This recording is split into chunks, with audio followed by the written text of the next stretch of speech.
hilangnya rasa gitu. Sampai mau nabrakin diri ke kereta api gitu kan. Kereta. Kalau nggak diterakin orang segala macam, ya akhirnya. Hey kawan, apa kabar? Kembali lagi bersama Nira dan Moti. Kesepian kalian, obrolin aja.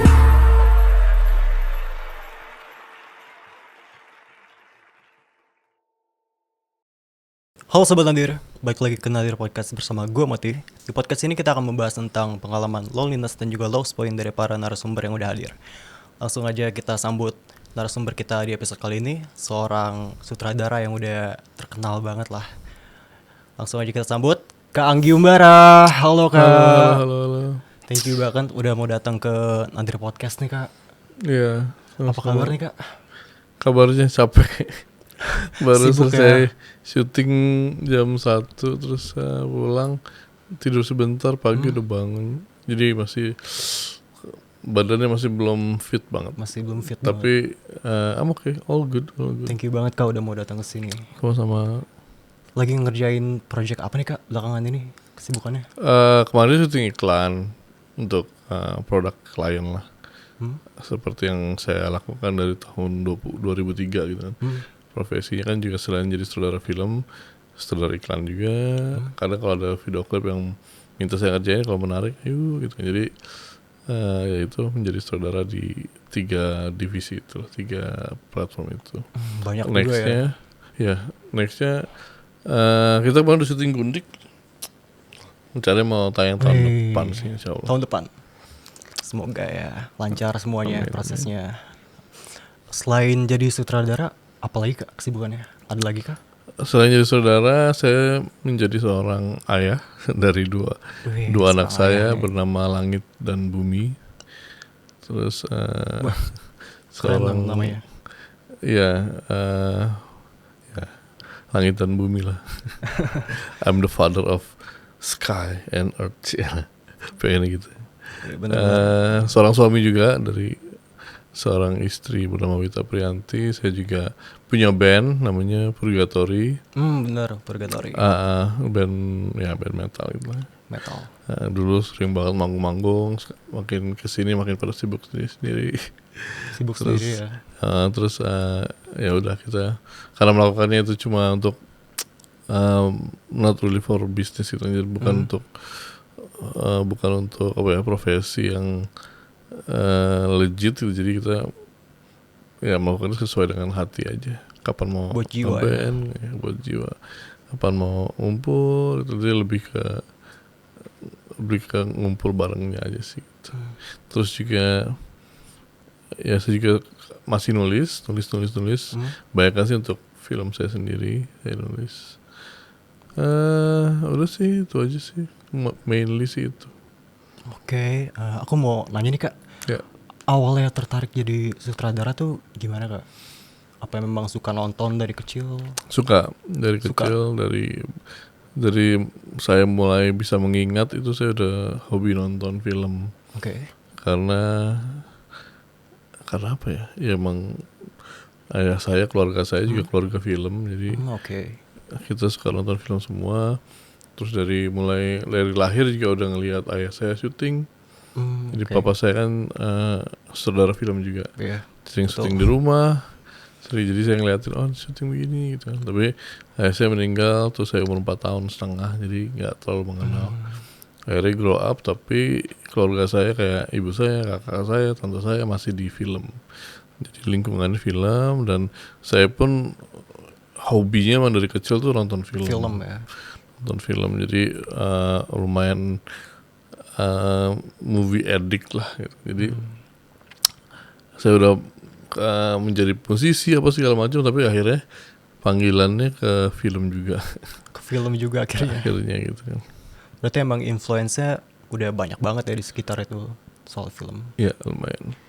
Tapi gak pernah menginjakan pendidikan formal di perfilman sih, belum pernah. Oh, gak pernah? Malah sama sekali. Saya lulusan SMA, itu juga untung, alhamdulillah lulus. Oke. Karena hampir gak pernah masuk sekolah. Kenapa tuh Kak? it's a tough life lah ya. Maksudnya begitu ayah saya meninggal kan kita semua jatuh miskin kan. Kita rumahnya pindah-pindah, rumahnya ngontrak kecil banget sampai pernah tinggal di pinggir selokan kayak gitu lah.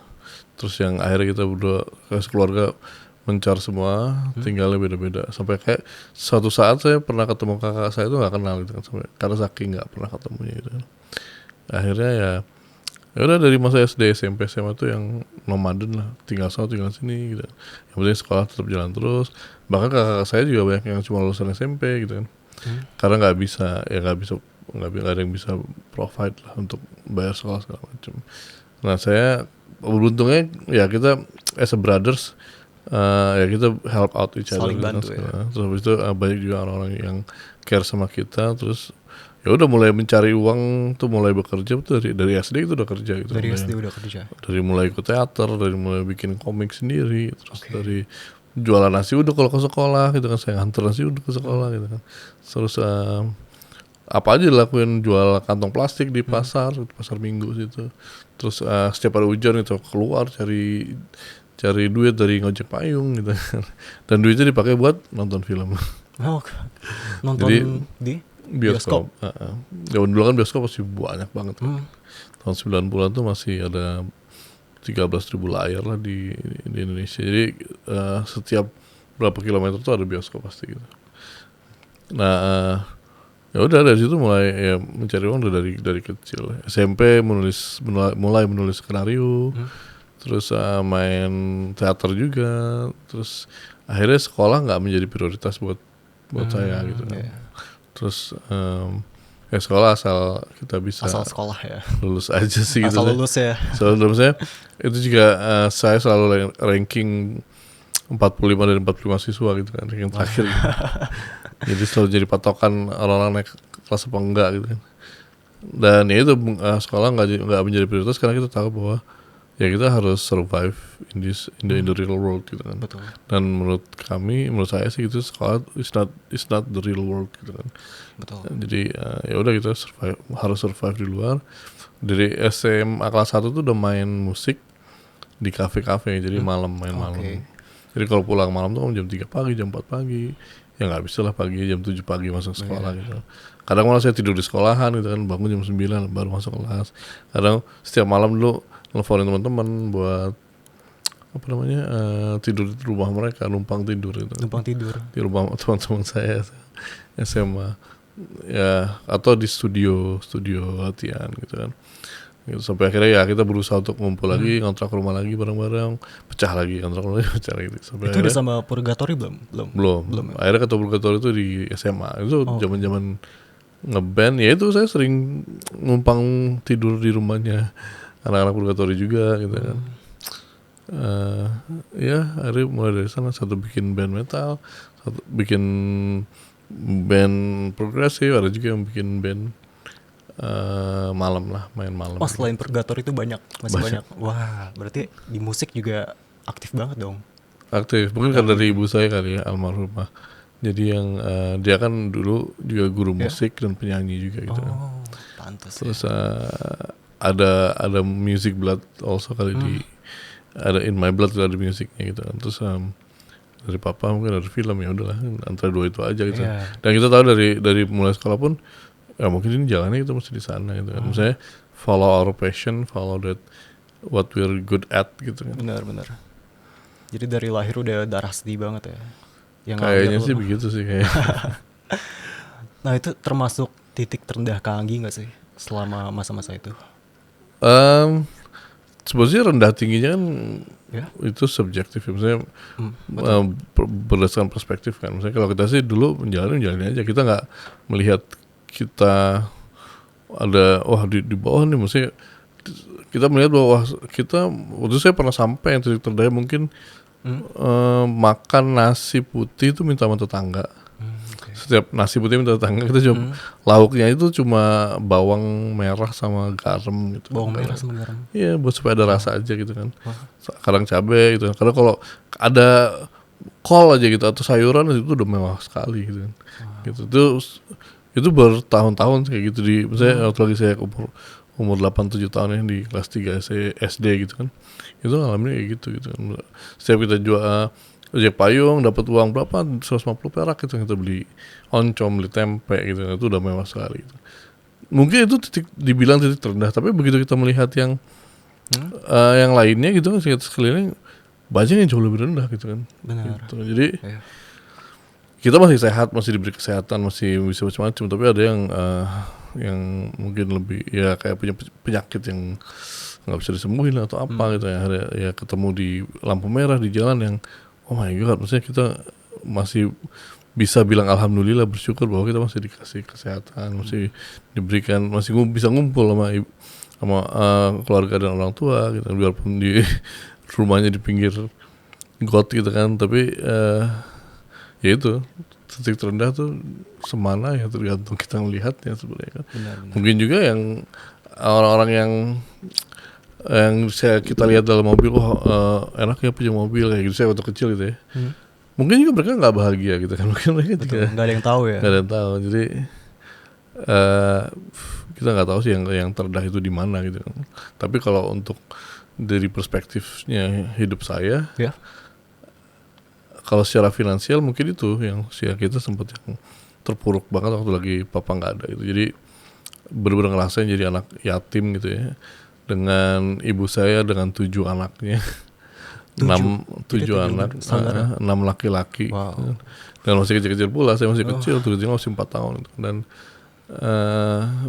ya itu saya melihat ibu saya struggle seperti apa gitu, buat bisa ngasih makan, buat bisa ngejagain anak-anaknya ini, walaupun akhirnya ya kita tercerai-berai gitu kan ya, siapa yang kuat gitu kan. Bahkan ibu saya dulu hampir menyerah gitu.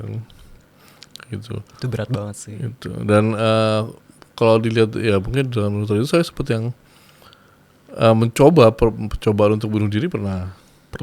Kapan itu?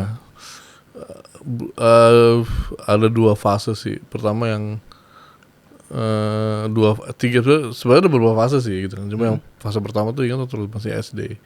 Masih SD kelas 5 SD dan gitu saya ngeliat ya itu kayak mungkin kayak ya banyak yang lihat sekarang juga, mungkin anak saya juga merasakan seperti itu gitu kan, mulai mempertanyakan what's the point of life gitu kan. Kalau kita cuma dikasih all these miserable things gitu kan, kejadian kesusahan dan kesulitan terus yang kita dapat apa segala macam, sampai akhirnya saya ngerasain kayak mati rasa gitu. Mati rasa, udah nggak merasa apa-apa. Udah nggak merasa apa-apa itu mulai kelas 5 SD, kelas 6 SD, mulai 6 sampai akhirnya saya nyakitin diri sendiri gitu. Di situ sih. Cuma nggak banyak yang tahu, kan saya juga nggak cerita. Karena laki-laki kan nggak pernah ya itu ya, selalu nyimpan kan, selalu mendam. Iya, betul. Gitu.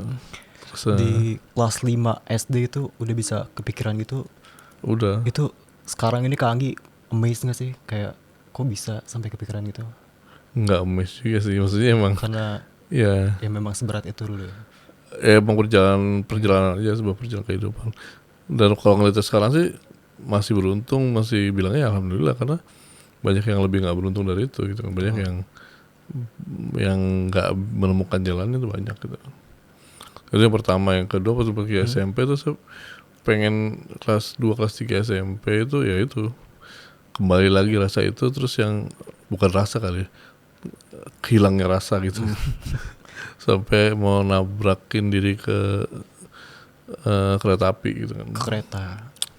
Kalau nggak diterakin orang segala macem, ya mungkin udah. Udah beneran mau hampir gitu ngelakuin. Ya karena kayak apa, kayak namanya kayak blank aja gitu, kayak rasa hopeless lah gitu. Pengen ngerasain sesuatu. Bahkan gini, rasa sakit pun itu terasa lebih enak. Karena daripada nggak ada rasa sakit pun rasa sakit itu terasa lebih enak ketika kita tidak bisa merasakan apapun gitu. Bener. 6 itu nggak enak banget sih. Itu beberapa kali sih dalam fase hidup. Terus selepas SMA juga saya sempat ngerasain lagi kayak gitu. Jadi it keeps coming back gitu kan. Tapi tergantung kita gimana menyiasatinya aja sih. Kalau orang sekarang mungkin bilang itu mental health ya, tapi I don't really believe in mental health gitu kan. Saya merasa ya mental health kan kesehatan mental gitu. Maksudnya saya yakin sih kita dilahirkan sempurna ya gitu ya, dengan semua yang ada itu kan, dengan semua yang diberikan oleh Allah gitu kan, walaupun dengan kekurangan dan kelebihan masing-masing itu yang terbaik. Saya percaya itu yang terbaik yang diberikan ke kita gitu. Sekarang ya bisa ngomong kayak gini gitu kan. Tapi ya itu, jadi dulu itu yang saya mau nyakitin diri apa segala macam, terasa itu kayak sebuah fase sesuatu yang hilang gitu. Fase yang karena ada sesuatu yang hilang atau hollow, nggak ada maknanya, nggak ada artinya gitu. Jadi ya kita harus menemukan itu the essence of life-nya itu sendiri gitu kan. Apa sih the essence of life, apa yang hilang itu apa gitu kan. Nah itu menjadi sebuah fase yang akhirnya pada saat saya mulai SMA gitu kan, saya kembali ke itu lagi, ke rutinitas yang seperti itu, dan saya cari tahu gitu kan. Waktu itu udah ada internet. Oh itu namanya depersonalization. Ada saya orang bilang ya, mungkin kalau sekarang bahasanya mental health apa segala macam ini. Tapi dulu tuh dibilangnya tuh fasenya namanya depersonalization. Jadi kayak kita kehilangan identitas diri gitu, kayak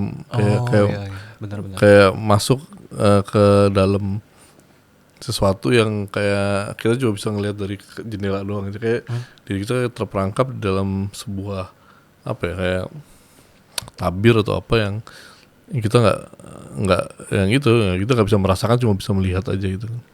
Ya jadi 6 feelingnya akan 6 apa segala macam itu gitu kan. Nah saya menjalani itu, oh ini namanya depersonalization. Oke, terus kenapa bisa begini? Apa ya, cara keluarnya seperti apa gitu kan. Akhirnya Kak Anggi nyari tahu semua itu. Saya cari tahu itu, dan ternyata hasil jalan keluarnya adalah spiritual intelektual gitu kan. Apa itu Kak? Jadi yang kosong, yang hadir itu adalah sisi spiritualisme kita. Karena manusia itu bukan cuma makhluk sosial, tapi juga makhluk spiritual gitu kan. Benar. Itu yang kosong gitu. Kalau itu ada isinya, kita akan selalu merasa full. Nggak mungkin kepikiran. Nggak mungkin kosong gitu. Nah ini banyak orang yang merasa mental health segala macam, ya mungkin itu mereka kosong, mereka nggak belum menemukan kehadiran spiritualism yang bisa mengisi diri mereka gitu, yang dibutuhkan oleh bukan badan ya, loh, jiwa mereka gitu. Jadi itu perjalanan sih gitu ya. Yang saya lakukan adalah saya belajar gitu kan, belajar untuk mencari tahu, belajar untuk apa sih yang mengkaji apa nih spiritualism ini. Dulu saya sempat yang mempelajari lintas agama kan, beberapa agama macam-macam pelajari apa segala macam, dirasakan. Tapi akhirnya kembali ke root saya ya emang ya karena saya muslim gitu kan. Ya udah saya mencari di situ gitu kan, saya kaji, saya terapin, saya belajarnya bukan cuma dari dari logika intelektual yang ada di kepala, IQ ya, intellectual question gitu kan. Ada kan namanya emotional question juga gitu kan. Nah ada lagi namanya spiritual question gitu kan. Nah itu yang harus beda penerapannya gitu kan. Ya. Misalnya kita kayak mendengarkan dengan jiwa kita, dengan hati kita gitu kan. Instead of selalu pakai kepala kita gitu kan, atau perasaan kita gitu. Tapi pakai jiwa kita. Pakai jiwa kita, pakai ada yang namanya kolbu gitu kan di dalamnya kita. Nah itu yang akhirnya itu yang kita ajak ngomong, itu yang kita bicara, itu yang kita ajak dengerin bareng gitu kan. Ternyata itu yang kalau itunya kosong di situnya ya itu yang akan terjadi ya orang-orang yang bilang sekarang ini mental health-nya gitu kan. Karena selalu berkutat dengan kehidupan sosial dan individual gitu kan. Tapi nggak pernah berkutat dengan kehidupan yang universal gitu kan.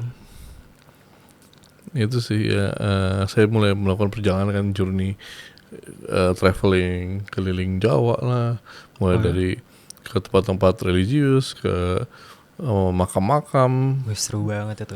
nggak pulang selama beberapa minggu gitu kan, jalan aja Sendiri tidur itu Kak? sama teman-teman. Oh sama teman-teman. Sama teman-teman yang emang sejalan dengan saya lah gitu, sepemikiran dan bareng-bareng gitu. Ada ya itu gitu, nggak tidur di mana-mana, tidurnya di mobil, tidurnya di masjid, tidur di mana aja ketemunya gitu kan. Jadi Pokoknya lepas aja gitu lah ya. ya, jadi memang traveling itu perjalanan membawa diri kita ya keluar. Betul. Kan, dari comfort zone kita, dari apa yang kita tahu itu ternyata banyak sekali nggak kita tahu gitu kan. Benar. Dan ya itulah, menemukan banyak banget hal yang akhirnya saya sadar gitu kan. Dari situ baru mendapatkan yaitu fulfill Bisa ngisi kekosongan itu. Jadi itu yang Kak Anggi lakuin akhirnya. ya, dari situ baru bisa menemukan ketenangan. Yang kita cari, yang kebahagiaan apa segala macam, itu sebenarnya cuma ya kedamaian sebenarnya, kedamaian hati kan, kedamaian jiwa, ketenangan jiwa gitu kan. Benar sih. Dari situ udah mulai, tadinya berasa kayak nggak jelas gitu kan, sekarang jadi subtle jadi nggak gitu. Nah itu ketenangan tuh berasa mulai dari ya setelah melewati quarter life crisis lah ya. Quarter life crisis itu kan pasti orang bilang pencarian jati diri apa segala macam. Nah itu dari mulai situ lah baru menemukan satu-satu, itu ini gitu. Begitu kita bisa melihat dari banyak perspektif dan nggak cuma bisa ngeliat dari satu perspektif dan ngelihat dari cuma yang mata yang ada di kepala aja gitu kan. Berusaha melihat dari semua sisi dan melihat dari yaitu jiwa kita lah, dari hati kita, dari kolbu tadi kan gitu. Nah itu yang makanya saya bilang saya nggak percaya mental health, karena itu menurut saya sebuah fase, semuanya sebuah fase. Kalau masalah kesepian ya kita pasti kesepian ya, maksudnya lahir sendiri, termati juga sendiri gitu. Kita cuma bersosialisasi, tapi akhirnya kita sendiri lagi. Awal dan akhirnya kita kan sendiri. Dan sebenarnya secara esensi di dalam perjalanannya pun kita sendiri sebenarnya. Kita sendiri. Misalnya kita berbicara gini, tapi kita punya pemikiran sendiri. Segala macam di mobil sendiri semuanya kan. Kehadiran orang lain atau sosok lain itu kan semuanya serba temporary kan. Betul. Jadi kita mau tidur sendiri, kita bangun tidur tengah malam mikir sendiri gitu. Jadi ya itu emang kerasa loneliness itu emang kerap datang gitu kan. Takut rasanya kalau kesendirian itu kadang suka membuat takut, karena kita merasa emang kita tuh makhluk yang lemah gitu kan, yang sebenarnya cemen banget kan. Betul. Tapi di balik itu sebenarnya kita diciptakan kenapa kita sendiri, karena kita sebenarnya kita punya kekuatan yang luar biasa gitu. Kita aja yang kadang nggak menyadarinya gitu kan. Ya, makanya gimana bisa mencari celahnya kita bisa tetap ramai di dalam sepi. Ramai di dalam sepi gitu. Jadi kita menghadirkan diri kita, semua kita, jiwa kita. Karena itu banyak nih kan, kita satu diri kita ini aja kan bukan cuma satu sebenarnya kan. Jadi ada berbagai molekul, berbagai ada di kita nih gitu kan, berbagai sifat, sikap, pemikiran segala macam. Jadi sebenarnya hati kita ini kayak jagat raya gitu, kayak semesta sebenarnya kayak gitu. Bisa. Kalau Kak Anggi sendiri nih ngerasa kesepian itu, menurut kakak kesepian tuh kayak gimana sih rasanya? Kalau kita kalau masih kita yang belum mengerti, kita rasa kesepian itu ya pasti bitter ya, pasti betul tajam gitu kan. Saya yang rasakan seperti itu kan, dan sangat heartbroken lah itu kalau misalnya kita ikutin rasa itu gitu. Tapi kalau kita sadar, maksudnya kita berusaha menyadari, itu semacam tarik ulur antara kedua sisi sih. Dua sisi yang mau membawa ke arah yang melankoli atau jatuhnya ke depresiasif gitu kan, atau tarik ulur ke arah yang kita bisa lebih dari itu, kita bisa transcend istilahnya gitu ya, transcend ourselves lah gitu ya. Jadi gini, ada kalanya bisa kita yang pasti ngerasa sendirian banget ketika kita bangun tengah malam kan. Betul. Sendirian, semua orang tertidur, sendirian, sepi, nggak ada siapa-siapa, nggak ada apa, nggak ada kehidupan. Terus kita ngerasa, oh ini gue sendirian gitu, sepi, nggak ada teman, nggak bisa apa-ngapain, nggak ada hubungan sosial yang bisa gue jalin di sini gitu kan. Beneran kayak nggak ada apa-apa di dunia ini gitu. Jadi kayak ya udah nothing else matters. Misalnya yang ya itu banyak pasti yang sering bangun tengah malam terus yang akhirnya itu merasakan kesepian itu gitu. Tapi tergantung kita menyikapi seperti apa gitu. Cara Kang Anggi itu gimana menyikapi itu? Ini everyday battle sebenarnya, nggak bisa langsung udah disikapi selesai gitu. Apa yang terjadi di hidup kita akan terrefleksikan ya setiap hari itu sendiri di hidup kita, pada malamnya, pada semuanya gitu kan. Dan memang paling kerasa yang pas lagi malam begitu semua sepi, kalau siapa ya itu kita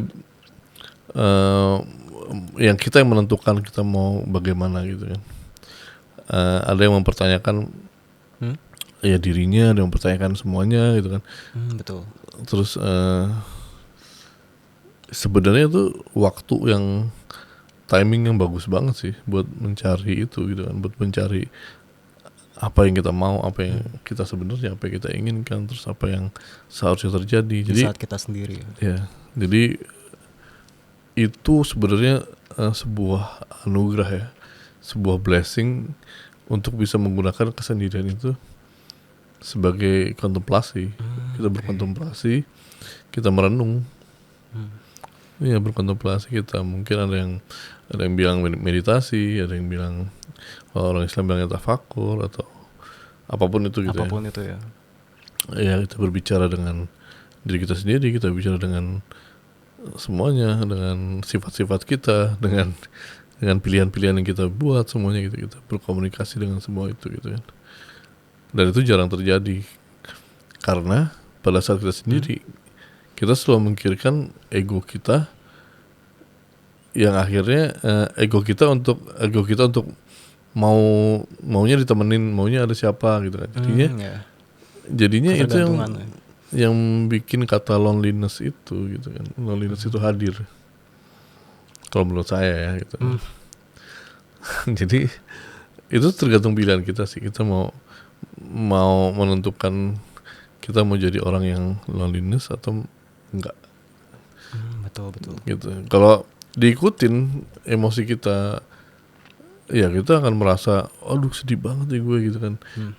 Saya merasakan seperti itu dulu gitu. Saya bukan dulu juga sih, kadang-kadang juga kalau saya emang lagi off gitu, emang saya ngerasa sering gitu kan, saya bangun sendiri terus sedih sendiri, mungkin sampai nangis gitu. Sendiri aja di kasur gitu kan. Tanpa sebab. Dan ya sebabnya banyak, akumulasi gitu ya. Nggak ada particular thing, tapi akumulasi dari semuanya gitu kan. Dari penyesalan kita nggak melakukan hal yang seharusnya menurut kita gitu. Dari kekecewaan kita, disappointment dari apa yang kita mau nggak kejadian gitu kan. Kan semuanya berakumulasi tuh kan. Betul. Jadi gumpalan, jadi numpuk lah gitu. Gumpalan energi yang nggak bagus tuh negatif di dalam diri kita gitu kan, di batin kita gitu kan. Kayak misalnya banyak lah ekspektasi, kayak misalnya anak saya yang udah gede-gede udah pada sibuk sendiri, udah enjoy dengan diri sendiri dan teman-temannya, kita mulai orang tua mulai ditinggalin gitu kan. Itu menjadi pemikiran, menjadi sesuatu yang menghantui kita gitu. Berat dan menghantui gitu, haunted.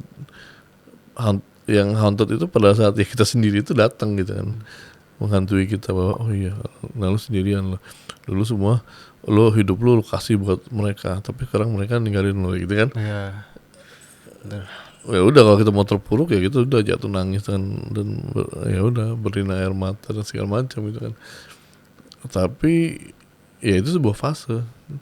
Kalau menurut saya, kalau fase bisa dibilang fase karena udah bisa melewatinya gitu kan. Tapi pada saat itu mungkin karena belum bisa melewatinya, itu sebuah titik yang ya terendah tadi ataupun itu gitu kan. Tapi makanya saya yakin karena kita hidup di dalam timeline ya, sebuah waktu, ya kita dibilang itu sebuah fase gitu kan.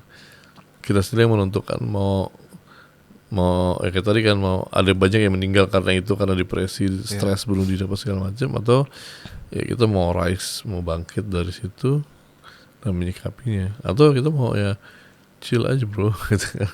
It's just life gitu. Mau cuek aja gitu. Yeah. Kalau Kak Anggi sendiri pernah nggak berada di suatu titik itu tapi udah nggak mikir ke depan lagi, ya nyerah lah istilahnya? Pernah banget gitu ya, maksudnya keinginan untuk menyerah gitu ya. Sangat sering datang gitu kan, sangat sering datang dan sangat sering hadir karena lelah gitu kan. Capek, lelah, bukan cuma fisik aja, semuanya, batinnya juga lelah, emosinya lelah. Terus rasa kita tuh memakai rasa terlalu banyak tuh melelahkan gitu kan. Betul. Jadi ya mungkin emang kita emang harus di reset ya, makanya ada yang namanya tidur, ada yang namanya sholat, ada yang namanya apa segala macam gitu kan. Ya gitu mungkin harus ya gitu, kayak baterai pun kalau lelah kan mati gitu kan. Ya mungkin mesti di charge gitu kan. Apa sih handphone itu?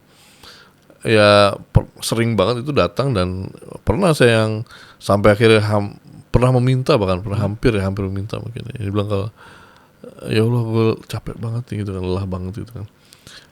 I wanna sleep and never wake up gitu kan. Kayak saya seperti yang tapi langsung gila, gue minta mati gitu kan sih, nggak boleh kan gitu kan. Minta mati itu kan udah menyerah namanya kan. Ya udah bunuh diri aja, apa bedanya gitu kan. Nah tapi ya itu kelelahan yang I'm just tired itu, capek menghadapi semuanya itu, kayak gak punya tenaga gitu kan. Tapi ya gitu, kalau kita renungi lagi, kita kontemplasi lagi, ternyata emang itu sebuah, kalau kita melihat lagi ke bawah yang lain semuanya gitu kan, itu bisa menjadi itu sebuah tanda ketidakbersyukuran kita gitu terhadap apa yang kita punya gitu kan. Padahal kalau orang melihat saya dan ini, wah lu enak banget, lu punya ini, lu dapat ini macam.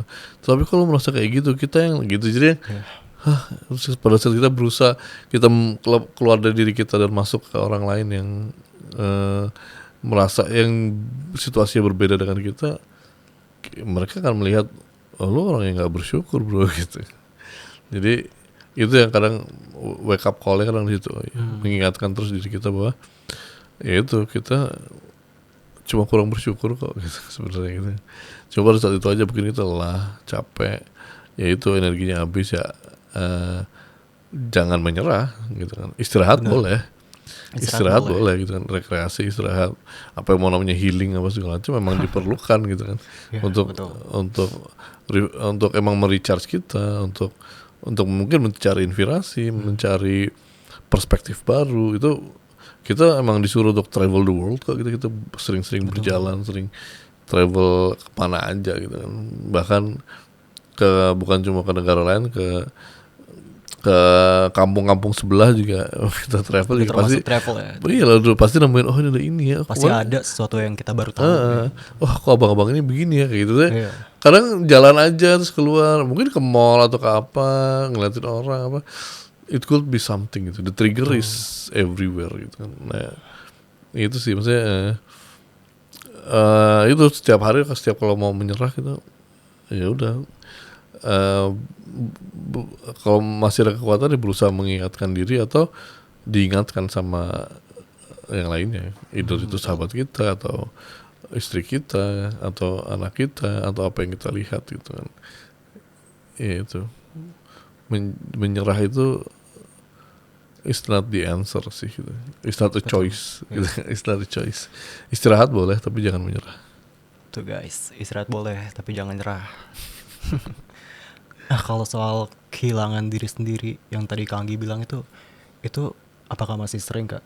Kang Anggi ngalamin itu sampai sekarang? Pernah, salah sih, masih dia itu kerap terjadi gitu lagi. Itu kan manusia kan gitu ya, kalau kayak bernafas aja kadang tarik, lepaskan. Ya baru kemarin untuk ibu saya meninggal kan, terus saya seperti yang drop banget. Pasti. Mungkin nggak ada yang lihat, nggak ada yang sadar itu kan. Nah, tapi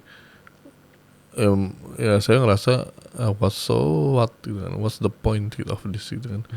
Jadi selama ini saya kerja untuk keluarga saya, untuk ibu saya, ya semua penyesalan itu datang gitu, semua all that regret datang setelah orangnya nggak ada gitu kan.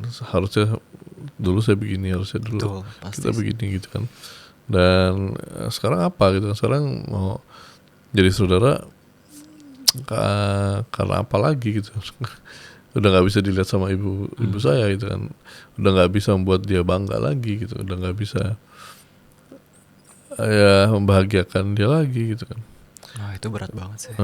Terus yang saya sempat yang mau retire kan, udah gue selesai, saya udah selesai bermain-main menjadi sutradara ini gitu. Saya sampai segitunya ya, saya udah selesai menjadi sutradara dan mungkin akan melakukan hal yang lain yang saya enggak, I have nothing to prove anymore gitu kan. I have nothing to to make bikin orang lain bahagia lagi gitu, bikin yang my mom was the center of my universe kan gitu kan, segalanya. Iya, at the time sampai akhirnya dia meninggal gitu kan. Abis dia nggak ada ya kayak di pull out, bingung aja mau ngapain gitu. Saya I have my family, tapi pasti kan yang diprioritasin selalu ibu nomor satu gitu kan. Nah itulah, sempat kemarin yang there's no energy, there's no nggak ada tujuan lagi gitu. Udah dapat yang lama nggak ngapain, yang akhirnya travel lagi kan. Jalan ya, mencari aja sama anak jalan. Terus ngeliat semuanya bahwa I need a new destination gitu kan. Mungkin yang belum selesai dari apa yang mama saya mau dulu gitu kan. Nah itu yang saya kejar sih sekarang gitu. Itu yang saya kejar sekarang.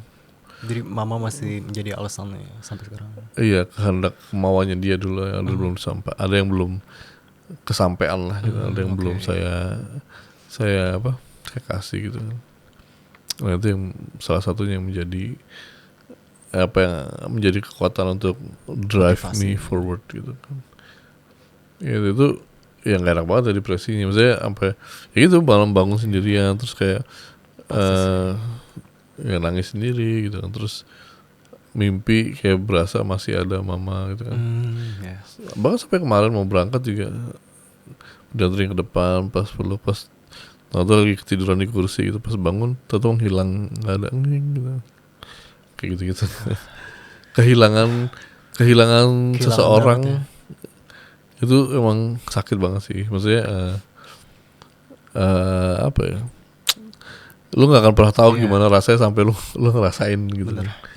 Itulah.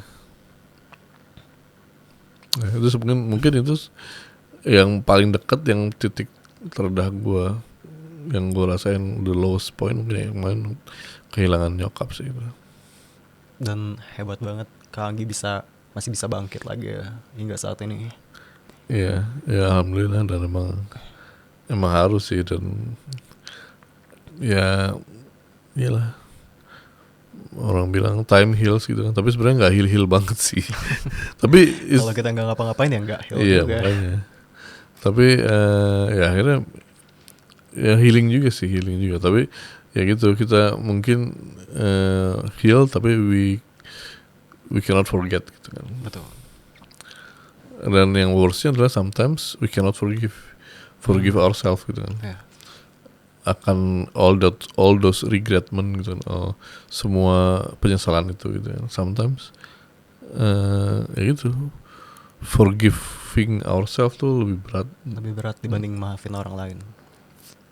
Ya, karena karena nggak ada payoff-nya gitu kan. Kalau misalnya kita minta maaf orang lain kan, dimaafin, udah gitu. Maafin diri sendiri tuh gimana gitu kan.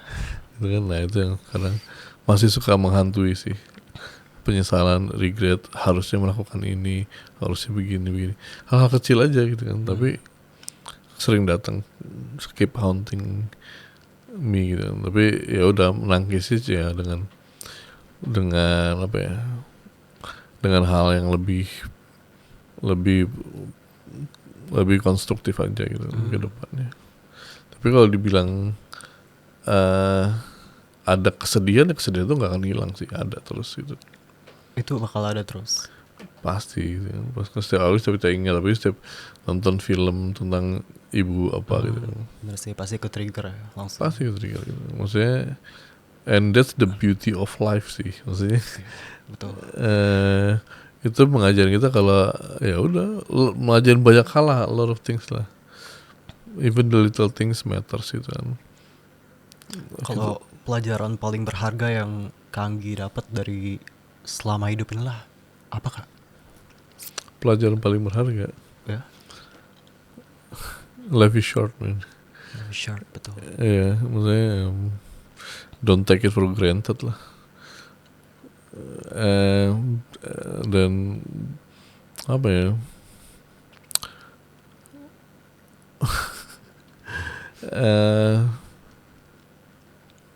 Jangan mencari kebahagiaan sih.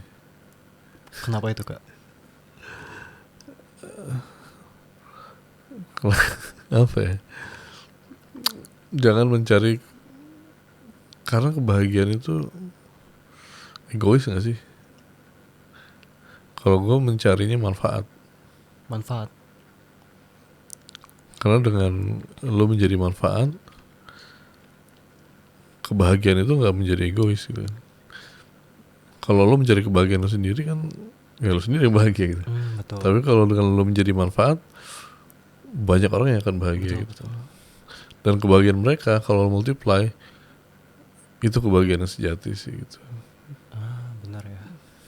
Benar sih Kak. Satu katanya yang bisa mewakili ya ikhlas gitu. Itu sih. Keren banget. Deep banget ngobrol sama Kanggi nih. Jadi there's no mental health man. There's no mental health. It's just a face. It's just a face. Purgatory akan aktif lagi nggak nih Kak kira-kira? Doain aja ya. Amin, semoga ya. Ini sih kita lagi recording lagi, ya mungkin ya? keluarin single lagi dalam waktu dekat lah. Mudah-mudahan. Okay. Kalau nggak pada sibuk tuh orang-orang. Mudah-mudahan. Oke. Kalau support system Kanggi selama itu tuh siapa sih Kak? Support system Keluarga udah pasti ya.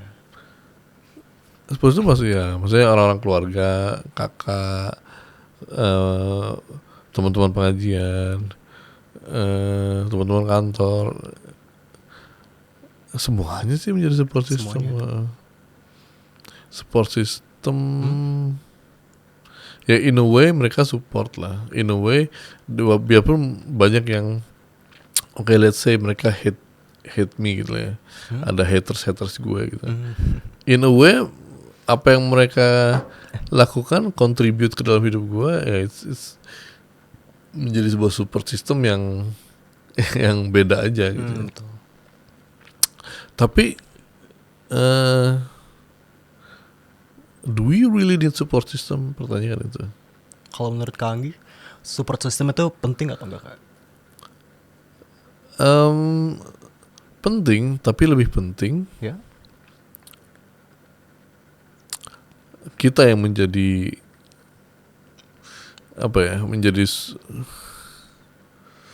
kita maksudnya gini, akan membahayakan kalau misalnya kita rely on the support system. Betul. Kita selalu menggantungkan diri pada support system kita. Jadi kayak kalau orang yang nggak ada kita ya udah gitu. Iya, maksudnya lebih penting kita support ourselves sih. Maksudnya kita bener-bener. Mengkuatkan diri kita sendiri sampai kepada titik we don't really need support system gitu kan. Keberadaan mereka menjadi bonus yang membahagiakan aja gitu. Betul. Jadi ada nggak ada mereka life goes on gitu kan. Kita harus terus berjalan dan terus menjadi produktif, terus konstruktif dan menjadi manfaat gitu kan. Jadi don't rely on the support system sih maksudnya. Kita yang menjadi harus mensupport banyak orang gitu kan. Karena polanya adalah what we give is what we take kan gitu. Yeah. If you focus on what you take, when will you give gitu kan. Jadi fokus on what you can give gitu kan. Masalah lu take-nya ya kan itu bonus lah ya. Itu udah ada yang ngatur gitu. Maksudnya that's the rules of the cycle gitu kan. What we give is what we take gitu kan. Ya, betul. Bukan what we take is we will give gitu kan. Belum tentu juga kan gitu. Ada yang orang terlalu rely on support system. Wah, begitu gak ada support systemnya dia menyalahkan.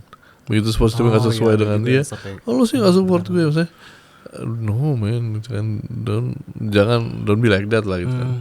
Jadi you cannot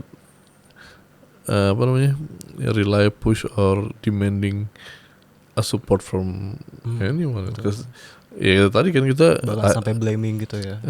Kita lahir dan meninggal sendiri kok gitu kan. In a way kita selalu sendiri gitu kan.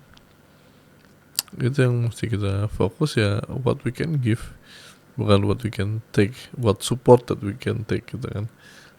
Tapi what support that we can give gitu kan. Yeah. And we will get the support system and we will take them as a bonus. Benar. As a complementary. Udah ada yang ngatur. That's the cycle of life. Kalau oke, ini nih Kak. Tadi Kak Anggi sempat bilang kalau bahagia itu bukan apa yang seharusnya kita kejar ya. Apa yang bukan kebahagiaan yang seharusnya kita cari.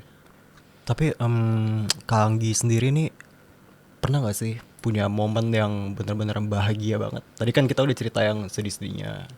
Nah bahagia kalau sifatnya momentum itu euforia. Euforia. Ya kan, kalau sifatnya momentum, wah bahagia nih. Kalau berarti kalau nggak ada ini nggak bahagia gitu kan.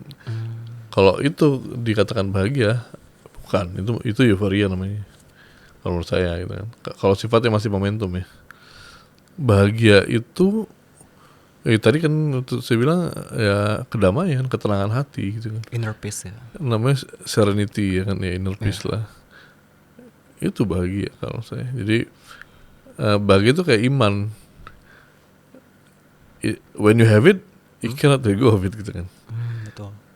Adapun iman naik turun, kadang-kadang kita beriman, kadang turun imannya gitu. Tapi itu kebahagiaan. Tapi kita nggak pernah nggak bahagia begitu kita mencapai kebahagiaan gitu kan. Begitu menemukan apa yang namanya bahagia gitu kan. Jadi kebahagiaan itu kita proses kan. Kita ini pergolakan sampai kita dapat satu titik gue sampai di titik ini. Begitu yang lo nggak mau terjadi dan kekecewaan itu lo bisa embrace dengan kesenangan gitu kan, dengan tidak mengeluh gitu. Nah itu bahagia. Begitu lo bisa memeluk apa yang sebuah kekecewaan, sebuah penyesalan, kesakitan apa semuanya. Nah itu sampai di titik itu ya itulah sebuah ketenangan, serenity kan. Kebahagiaan itu kalau menurut gue. Begitu lo bisa menjadi orang yang istilahnya kalau di Islam tuh muklis. Ya kan ada yang mukmin, kalau mukmin kan orang beriman, kalau muslim orang yang beragama Islam. Ada yang muklis tuh orang yang al-mukhlasin tuh orang yang mencapai keikhlasan gitu kan. Itu yang bahagia kalau menurut gue gitu kan. Dan ya itu yang dicari sih. Maksudnya itu yang harus kita dapatkan sih, bukannya. Makanya kalau mencari kebahagiaan bentuknya bukan yang kayak momentum tadi sih gitu kan, tapi yang sebuah state yang jadi state, sebuah keberadaan, sebuah keadaan diri gitu kan. Betul. State gitu kan, jadi itu kebahagiaan gitu kalau menurut gue sih. Kebahagiaan di mana lu bisa menjadi orang-orang yang diikhlaskan, diberikan keikhlasan gitu kan, terus yang dan diberikan rahmat gitu lah. Diberikan rahmat tuh rezeki lah, apa semua kebaikan lah, itu yang kebahagiaan itu sendiri sih yang lebih apa ya, lebih sejati sih kalau menurut gue. Kebahagiaan sejati menurut Kanggi itu. Dalam hidup ya gitu kan. Iya. Kalau after that ya beda lagi gitu. Wah, beda lagi. Makin luas lagi itu.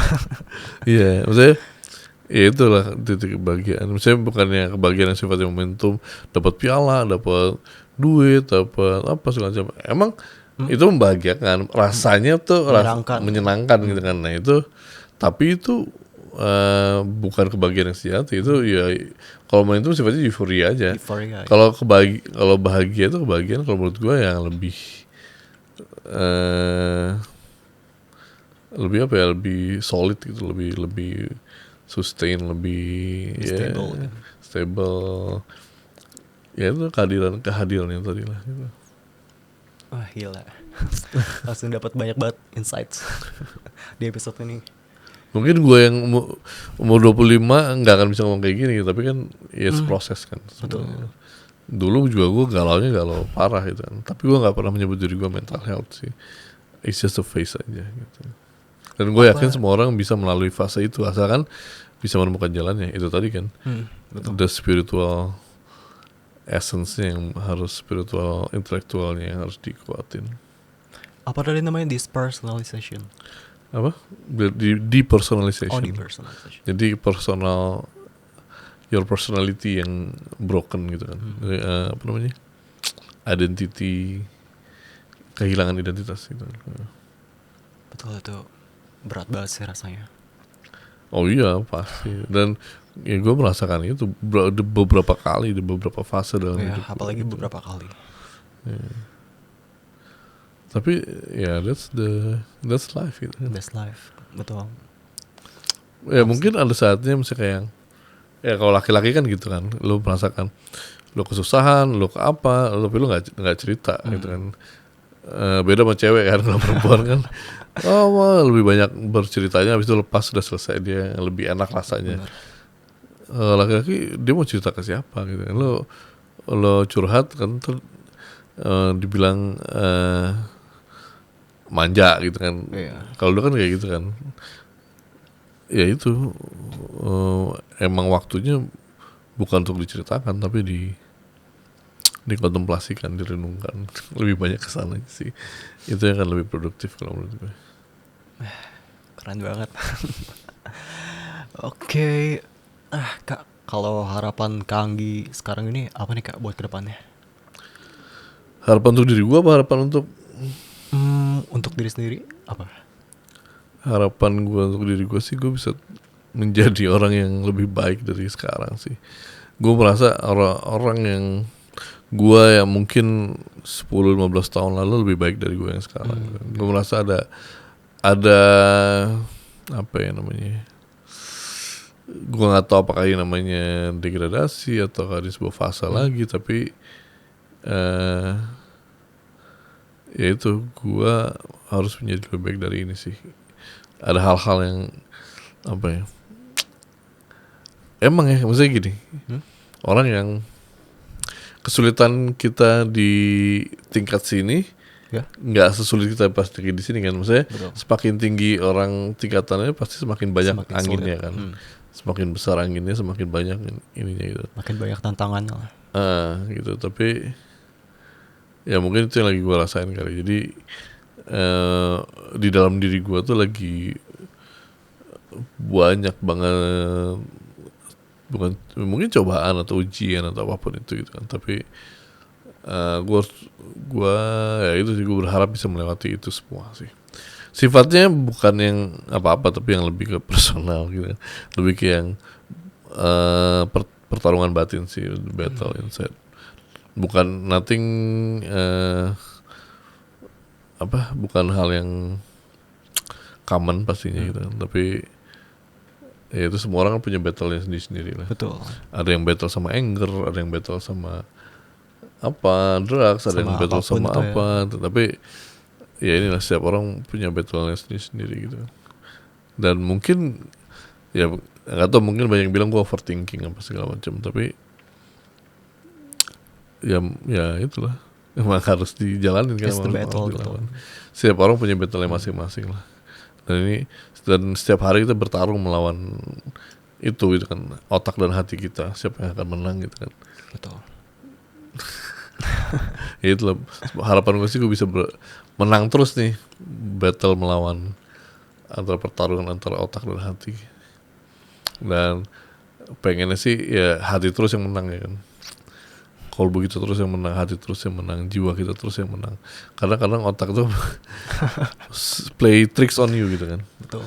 Play games on you gitu kan. Nah ini gitu lah. Green Day itu. Untuk gue sendiri sih itu gue pengen, gue harus menjadi lebih baik. I wanna be the best version of me gitu kan, which is Gak harus lebih baik dari orang lain. enggak, dari gue aja. Gue harus menjadi lebih baik dari gue sendiri. Dan it's fucking hard man gitu kan. Betul. It's damn hard to beat ourselves gitu kan. Dan bisa, sebenarnya bisa gitu kan. Ya musuhnya ya tadi comfort zone. Ya kan? Itu emang wah. Ke kebahagiaan yang sifatnya sementara tadi itu musuh banget sebenarnya untuk progress ourselves gitu kan. Dan ada hal-hal yang akhirnya nostalgic, sentimental value, sentimental thing itu kadang-kadang menjadi musuh. Sebenarnya banyak banget menjadi musuh. Banyak banget ya. Untuk kita ya, untuk batin kita, untuk mental Distraction lah kita ya. Nah itulah overcome ourselves tuh ya, I think it's not that easy, dan it's a everyday battle kan gitu. Mungkin kalau nggak ngerti ngomong apa sih gitu kan. Tapi ya it's real gitu kan, it's real, dan mungkin itu nyata banget. nggak seril gimana kita harus bernafas dan mencari makan tiap hari sih, tapi itu terjadi lah gitu. Nah ini gue kalau ditanya tadi harapannya apa, gue berharap bisa menang setiap hari melawan ego gue, diri sendiri, nafsu gue, dan pemikiran gue, wishful thinking yang apa namanya, yang play tricks on me, play games on me all the time itu. Jadi gue berharap bisa menang terus. Karena sebetulnya apa yang ada di dunia ini itu 100% persepsi kita, bukan sih Kak? Banyak sih, nggak 100%, tapi mungkin nggak 100 ya. Mostly illusion. Kayak love, cinta itu. Menurut lu ilusi nggak? Gimana ya? I think love is an illusion. Complicated sih kalau tuh. I think love is an illusion gitu. Cinta itu sebuah ilusi dari pemikiran dan kemauan kita ya kan, akan kebutuhan kita yang sebenarnya gitu. Sekarang kan cinta menjadi sebuah komoditas, produk buat Valentine, buat film, buat musik, segala macam, etc. Pada dasarnya dulu emang manusia dilahirkan dengan cinta. Betul. Kan manusia dilahirkan dengan cinta apa enggak? Iya. Menurut aku ya. Iya. Maksudnya cinta yang I'm in love with you, I love you gitu. Kalau itu nggak semua manusia kayaknya. Nggak semua manusia. Berarti manusia beda-beda dong fitrahnya. Mungkin ya. Kalau menurut Kang Anggi gimana? Kita dilahirkan dengan compassion ya, compassion, rasa sayang, rasa kasih sayang ya. Compassion kita ibu ke anak, that's the true love, that's the real compassion lah gitu. Maksudnya yang mendekati, maksudnya kalau di kata cinta itu ada gitu kan, ya itu cuma ibu sama anak. Apa ya Tuhan sama kita itu cinta gitu. Tapi kalau manusia menyatakan cintanya ke seseorang, I think that's bullshit gitu. Karena kalau kita bilang kita cinta sama orang nih, it's actually you only love yourself gitu kan. Aku cinta kamu gitu. Tapi kalau dia nggak love us back, love me back, gue sakit hati kan. Betul. Jadi gue cuma pengen the enjoyment, the joy of her loving me gitu kan. That is so selfish kan. Ya, maksudnya itu cuma omongan kita, jadi kejatuhannya kayak masturbasi sebenarnya kan. Kita bilang ke cinta ke orang, sebenarnya kita cuma cinta ke diri kita sendiri. Kita cinta sama kenikmatan, ke Apa yang kita dapat gitu. enakan dari rasa itu, apa yang kita dapat, rasanya yang dia sanjung-sanjung, yang dia admire segala macam, yang dia perhatiin apa segala macam, ya itulah. Dan our mind play tricks on that gitu kan. Betul. Yang manipulating our feelings gitu kan. Kayak sih gitu ya. Soalnya ya maksud gue nggak percaya kita lahir untuk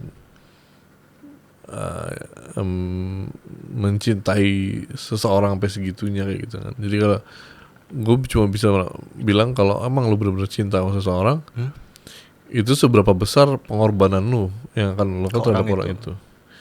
Itu aja cara ngukurnya sih gitu kan. Semakin besar ya semakin membuktikan lu cinta apa enggak sama orang Semakin itu. besar juga cintanya. Dan sebesarnya cintanya seberapa besar gitu. Jadi kayak contohnya kayak ibu ngelahirin anak kan, dia kan itu pengorbanan banget, sacrifice herself gitu. Dia ya bisa mati kan. Banyak yang meninggal karena itu. Kalau kayak contohnya kayak Ibrahim yang mau nyembelih anaknya kan, karena kan dia cintanya terlalu besar terhadap anaknya. Kenapa disuruh nyembelih gitu kan. Jadi ya kalau mau akhirnya kan dia sembelih kan, karena cintanya dia kepada Tuhannya harus lebih besar daripada ke anaknya kan gitu kan. Dan itu complicated banget. Makanya maksudnya that's one of the illusion. Tadi kan ngomongin masalah illusion gitu kan ya. Ilusi itu salah satu ilusi juga gitu kan. Apalagi sekolah juga ilusi juga. Sekolah. Apalagi pendidikan segala, apalagi semuanya. Obat-obatan ilusi juga. Vaksin. Jadi kesana. Ya maksudnya emang ya dunia ini emang ya apa ya, ilusi lah maksudnya. Dan cuma sementara ya kan. The real essence of life ya beneath lah. Kita mesti cari kan gitu kan, supaya bisa lulus. Terus kalau lulus baru bisa dapat apa nextnya gitu. Dan itu susah banget. Susah lah, tapi it's worth it. Betul, it's worth it. Maksudnya after all dan semua yang terjadi segala macamnya, still life is a bless gitu. Hidup itu adalah anugerah gitu kan. Anugerah. Karena ya maksudnya nggak semua bisa mendapatkan anugerah yang namanya kehidupan ini gitu kan. Maksudnya dari sejutaan sperma kita berterbangan cuma satu yang bisa masuk ke ovum itu kan, yang lainnya kan nggak mati gitu kan. Jadi dari situ aja kita bisa lihat bahwa life is a bless gitu kan, uncountedly blessed gitu kan. Gitu lah kalau menurut gue. Kayak salah mungkin orang lo kayak. Jadi ya, tapi di balik ini semua tetap ada yang namanya tadi kan, loneliness, kesendirian, bahwa sampai ke titik low apa segala macam ya itu. Ya mungkin gue jarang ngomong juga sih, gue jarang ngomong kayak gini juga sih. Jarang. Nah, seru juga ya bikin podcast ini, bisa ngomong apa yang gue rasakan dan pikirkan bisa dikeluarkan, not in everyday basis gitu. Itu tujuan kita. Ada ini gak nih Kak, quotes buat Sobat Nadir yang nonton? Quotes ya, mungkin itu tadi yang bahagia tadi kali ya.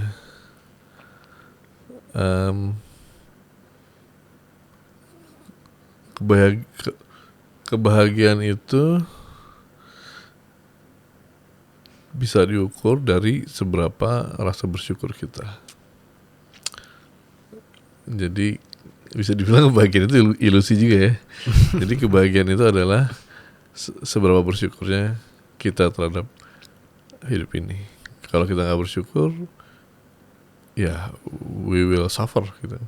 Betul. Jadi even though if we are suffering gitu kan, kalau kita masih bisa bersyukur, then we'll be happy gitu. Jadi happiness is how grateful we are. Itu aja sih Bang.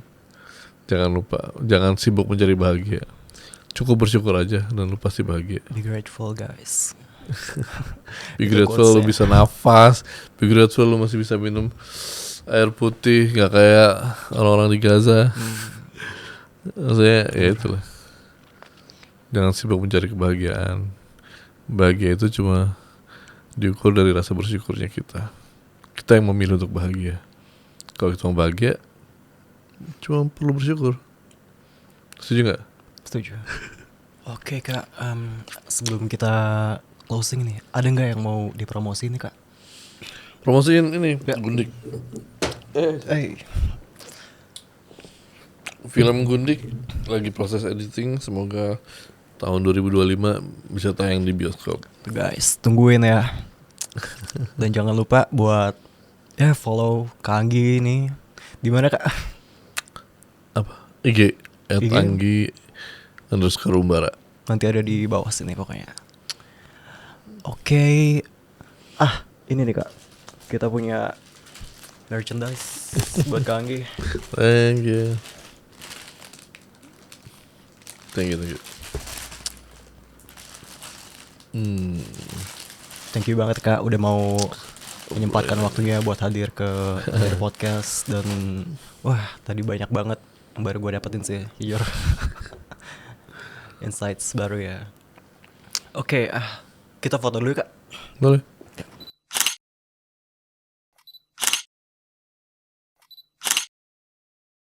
Oke, thank you banget ya Kak sekali lagi. Sama-sama.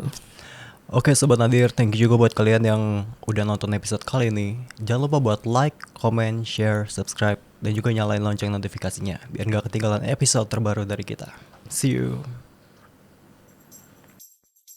Hey kawan, apa kabar?